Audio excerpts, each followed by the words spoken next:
یا ایھا آمنو، اے ایمان والو، لا تحلوا، تمہارے لیے حلال نہیں ہے بے حرمتی کرنا شعائر اللہ، شعائر اللہ کی، جو چیزیں شعائر اللہ ہیں ان کی بے حرمتی کرنا جو ہے نا تمہارے لیے جائز نہیں۔ اب شعائر اللہ کیا ہے؟ اس کے معنی کے اندر بڑی جو ہے نا وسعت ہے۔ شعائر یہ شعیرہ کی جمع ہے اور اس کا لفظی معنی ہوتا ہے علامت، نشان۔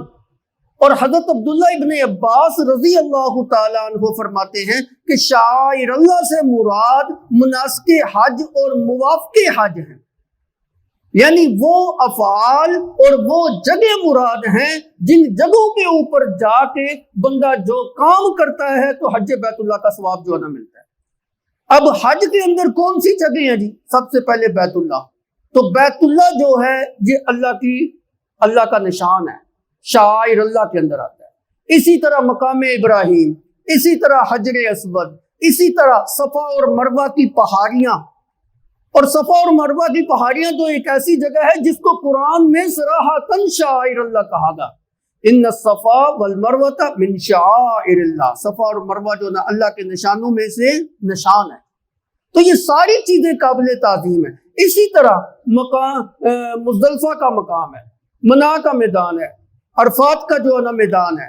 اسی طرح وہ جمرات ہیں جس جگہ کے اوپر شیطان کو کنکریاں جو ہے نا وہ ماری جاتی ہیں۔ اسی طرح آب زمزم ہے جی۔ یہ سارے مقامات ایسے ہیں جہاں پہ حج کے افعال جو ہے نا ادا کیے جاتے ہیں، مناسک حج ادا کیے جاتے ہیں، جن کو مواقف کہا جاتا ہے۔ اور مناسک وہ افعال جن افعال کے ادا کرنے سے انسان عمرہ اور حج جو ہے نا وہ ادا کرتا ہے۔ مثلا بیت اللہ کا طواف کرنا، اب یہ طواف جو ہے نا یہ بھی شعائر اللہ ہے۔ حجر اسود کو چومنا یہ بھی شعائر اللہ ہے۔ مقام ابراہیم کے پاس آ کے 2 نفل ادا کرنا یہ بھی جو ہے نا شعائر اللہ ہے۔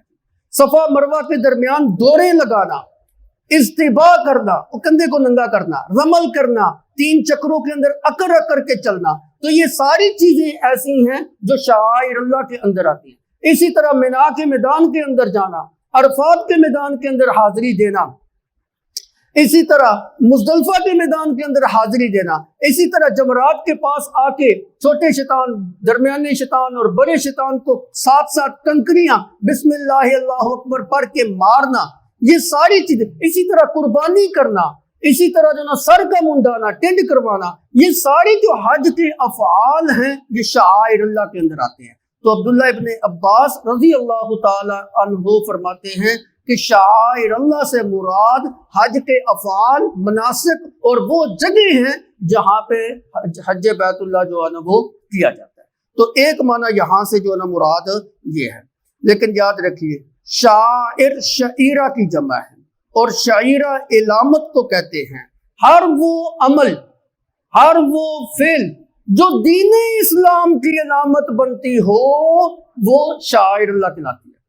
مثلا مساجد جو ہیں یہ مسلمانوں کی عبادت گاہیں ہیں۔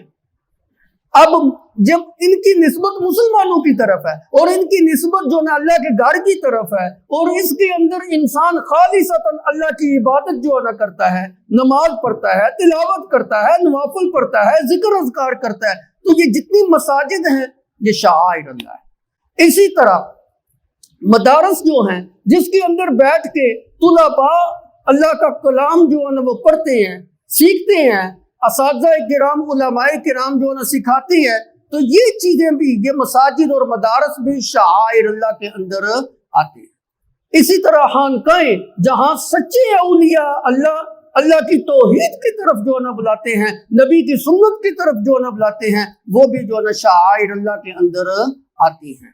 اسی طرح اسلام کے تمام ارکان جو ہیں، اسلام کے جو تمام افعال جو ہیں، اسلام کی جو جمیع عبادات جو ہیں، یہ بھی شعائر اللہ کے اندر آتی ہیں۔ نماز پڑھنا، روزہ رکھنا، حج کرنا، زکوٰۃ ادا کرنا، جہاد فی سبیل اللہ ادا کرنا، یہ سارے کی سارے جو عبادات ہیں یہ شعائر اللہ کے اندر جو ہے نا آتی ہیں۔ ان کا شمار شعائر اللہ کے اندر ہوتا ہے۔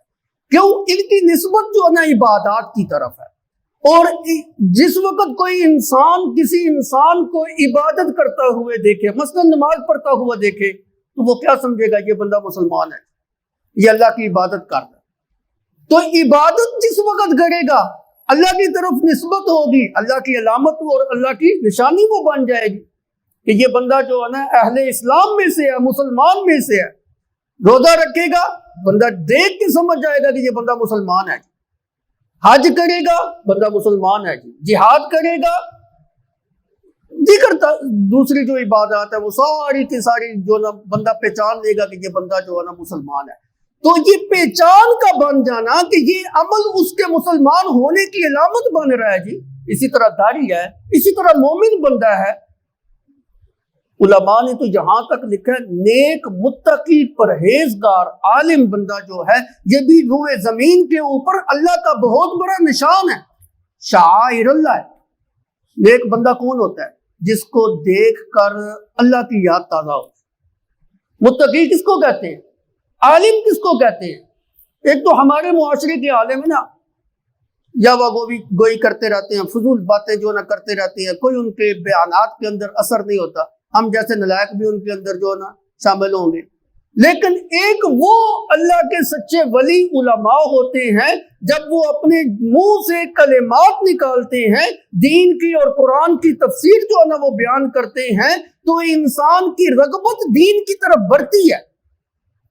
کچھ علماء ایسے بھی ہوتے ہیں نا، ان کے بیانات اتنے پر تاثیر ہوتے ہیں، وہ بڑے سادہ سے الفاظ منہ سے ادا کرتے جاتے ہیں، اللہ نے ان کے بیانات میں ایسی مٹھاس اور حلاوت اور تاثیر رکھی ہوئی ہوتی ہے، بندہ کھچتا چلا جاتا ہے، مقناطیسی طاقت جو ہے نا ان کے بیانات کے اندر ہوتی ہے۔ یہ لوگ بھی شعائر اللہ ہے، روئے زمین کے اوپر اللہ کے نشان ہیں، اور اس کے اوپر میرے پاس دلیل بھی موجود ہے۔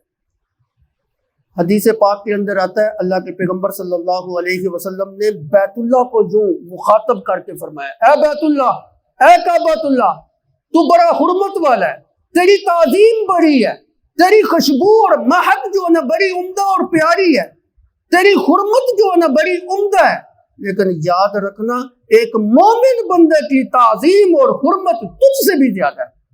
تو بیت اللہ جو ہے یہ شعائر اللہ ہے، تو جس مومن بندے کی تعظیم بیت اللہ سے زیادہ ہے وہ شاعر اللہ